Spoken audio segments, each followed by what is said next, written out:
हाँ जी, रजिंदर सिंह लांबा जी, थोड़ा mini gastric bypass कदों होया सी?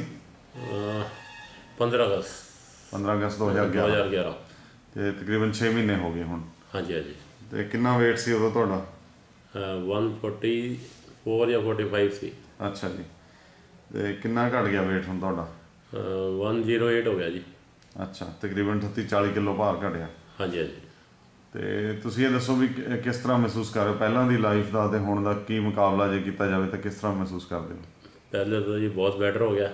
ਕਹਿੰਦਾ ਮੈਂ ਇੰਨਾ ਬੈਟਰ ਜਿਹਦੀ ਮਤਲਬ ਬਿਆਨ ਨਹੀਂ ਕੀਤਾ ਜਾ ਸਕਦਾ। ਅੱਛਾ, ਕੀ ਪ੍ਰੋਬਲਮ ਸੀਗੀਆਂ ਪਹਿਲਾਂ? ਪਹਿਲੇ ਸਾਹ ਚੜ੍ਹਦਾ ਸੀਗਾ, ਦੇਖਣ ਨੂੰ ਵੀ ਚੰਗਾ ਨਹੀਂ ਸੀ ਲੱਗਦਾ। ਅੱਛਾ। ਤੁਰਿਆ ਵੀ ਨਹੀਂ ਸੀ ਜਾਂਦਾ। ਹੁਣ 5 ਕਿਲੋਮੀਟਰ ਚੜ੍ਹ ਕੇ ਚੱਲ ਕੇ ਨਾ ਸਾਹ ਚੜ੍ਹਦਾ ਨਾ ਪਤਾ ਲੱਗਦਾ ਕਿ ਕਿੰਨਾ ਚੱਲ। ਕੋਈ ਵੀਕਨੈਸ ਫੀਲ ਹੁੰਦੀ ਹੈ ਤੁਹਾਨੂੰ? ਨਹੀਂ ਨਹੀਂ, ਕੋਈ ਵੀਕਨੈਸ ਨਹੀਂ। ਅੱਛਾ, ਇਹ ਦੱਸੋ ਵੀ ਕੋਈ ਵੋਮਿਟ ਆਉਂਦੀ ਹੋਵੇ ਜਾਂ ਕੋਈ ਫੀਲਿੰਗ ਹੁੰਦੀ ਹੋਵੇ ਵੋਮਿਟ ਦੀ? ਨਹੀਂ ਨਹੀਂ, ਕੁਝ ਵੀ ਨਹੀਂ ਆਉਂਦਾ। ਕੋਈ ਪ੍ਰੋਬਲਮ ਨਹੀਂ ਹੈਗੀ ਇਸ ਤਰ੍ਹਾਂ ਦੀ? ਕਿਸੇ ਵੀ ਤਰੀਕੇ ਦੀ ਕੋਈ ਪ੍ਰੋਬਲਮ ਨਹੀਂ ਹੈਗੀ। Very good. ਵਾਈਟਮਿਨਸ ਤੁਸੀਂ ਖਾ ਰਹੇ ਹੋ ਆਪਣੇ? ਹੈ ਹਾਂ। ਉਹ ਜ਼ਰੂਰੀ ਹੈ ਜਿੱਦਾਂ ਤੁਹਾਨੂੰ ਪਹਿਲਾਂ ਵੀ ਦੱਸਿਆ? ਹਾਂ ਬਿਲਕੁਲ ਬਿਲਕੁਲ। ਔਰ ਵਾਈਟਮਿਨਸ ਤੋਂ ਵੀ ਜ਼ਿਆਦਾ ਜ਼ਰੂਰੀ ਤੁਹਾਡੀ ਡਾਇਟ ਹੈ? ਹਾਂ ਨਹੀਂ, ਉਹਦੇ ਕਹਿੰਦਾ ਮੈਂ ਨਹੀਂ, ਖਾਸ ਕਰਕੇ ਜਿਹੜੀ ਮਤਲਬ ਚਿਕਨ ਫਿਸ਼ ਵਗੈਰਾ ਜਿਹੜੀ ਨੌਨ ਵੈਜ ਡਾਇਟ ਆ।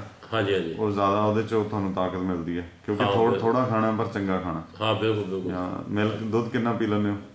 ਦੁੱਧ 1 ਜਾਂ 2 ਕੱਪ। ਚਿਕਨ ਫਿਸ਼ ਹੀ ਫਿਰ ਤੁਸੀਂ ਉਹਦੇ 'ਤੇ ਜ਼ਿਆਦਾ ਜ਼ੋਰ ਰੱਖਿਆ ਕਰੋ। ਮਿਲ ਜਾਂਦਾ ਕੁਆਲਿਟੀ ਵਾਈਜ਼, ਬਹੁਤ ਵਧੀਆ ਚੀਜ਼ਾਂ ਮਿਲ ਜਾਂਦੀਆਂ। ਬੇਸਿਕਲੀ ਆਵਰ ਕੰਸਰਨ ਇਜ਼ ਕਿ weight ਘਟ ਗਿਆ ਪਰ ਇਹ ਨਾ ਹੋਵੇ ਕਿ ਵੀਕਨੈਸ ਆ ਜਾਏ। ਨਹੀਂ ਨਹੀਂ, ਵੀਕਨੈਸ ਕੋਈ ਨਹੀਂ, ਬਿਲਕੁਲ ਕਿਸੇ ਵੀ ਕਿਸਮ ਦੀ। ਵਾਈਟਮਿਨ ਖਾਂਦੇ ਰਹੋ, ਟੈਸਟ ਕਰਾਉਂਦੇ ਰਹੋ, ਖੂਨ ਕਿੰਨੇ ਗ੍ਰਾਮ ਹੈ, ਕੈਲਸ਼ੀਅਮ ਕਿੰਨਾ ਹੈ, ਆਇਰਨ ਕਿੰਨਾ ਹੈ। ਹਾਂਜੀ ਹਾਂਜੀ। ਸੋ ਦੈਟ ਆਲਵੇਜ਼ ਆਪਾਂ ਨੂੰ ਪਤਾ ਹੋਵੇ ਕਿ ਆਪਾਂ ਕਿਸ ਤਰ੍ਹਾਂ ਚੱਲ ਰਹੇ ਹਾਂ। ਠੀਕ ਹੈ। ਔਰ ਡਰਿੰਕ ਜ਼ਿਆਦਾ ਨਹੀਂ ਕਰਨੀ ਹੈ। ਠੀਕ ਹੈ ਜੀ। ਉਹਦੇ ਨਾਲ ਅਲਸਰ ਬਣ ਸਕਦੇ, ਅੰਦਰ ਜ਼ਖਮ ਹੋ ਸਕਦਾ। ਠੀਕ ਹੈ ਜੀ।